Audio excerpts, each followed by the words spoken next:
আর এবার আসানসোলের দিকে নজর রাখবো, সেখানে সিপিএম কর্মী এবং পুলিশের রীতিমতো বচসা। ছবি দেখাবো আপনাদের। বন্ধ সমর্থকদের সঙ্গে পুলিশের বচসা বলে খবর পাওয়া যাচ্ছে। সিপিএম নেতা পার্থ মুখোপাধ্যায়, তার নেতৃত্বে এই বিক্ষোভ, আর সেখানে একেবারে ধুমধুমার পরিস্থিতি।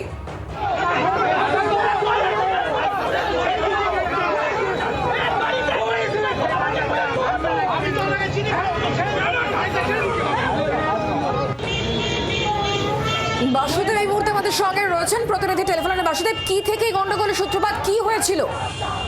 দেখো, এখানে বন্ধ সমর্থক যারা রয়েছে, অর্থাৎ ট্রেড ইউনিয়নের যে 10টা সংগঠন যে বন্ধ রেখেছে, সেই বন্ধের সমর্থনে আসানসোল স্টেট ব্যাংকে সিপিএম এর যারা নেতৃত্ব রয়েছে বা সিআইটিইউ যারা রয়েছে বা অন্যান্য বাম সংগঠনের যারা রয়েছে, তারা এসেছিল ব্যাংকের কর্মচারী যেন ভেতরে প্রবেশ করতে না পারে।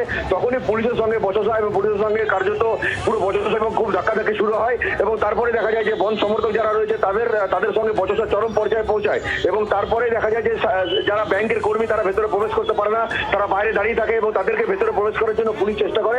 বেশ কিছু ব্যাংকের কর্মী তারা ভেতরে প্রবেশ করলেও বেশিরভাগ ব্যাংক কর্মী দেখা যাচ্ছে যে আসানসোল বিএনআর যে স্টেট ব্যাংক রয়েছে, মেন ব্রাঞ্চ আসানসোলের, সেই ব্যাংকের কর্মীরা কিন্তু বাইরে দাঁড়িয়েছিল অনেকক্ষণ। তার বেশ কিছুক্ষণ পরে পুলিশের মধ্যস্থতায় তারা কিন্তু আবার ব্যাংকের ভেতরে প্রবেশ করে। ধন্যবাদ।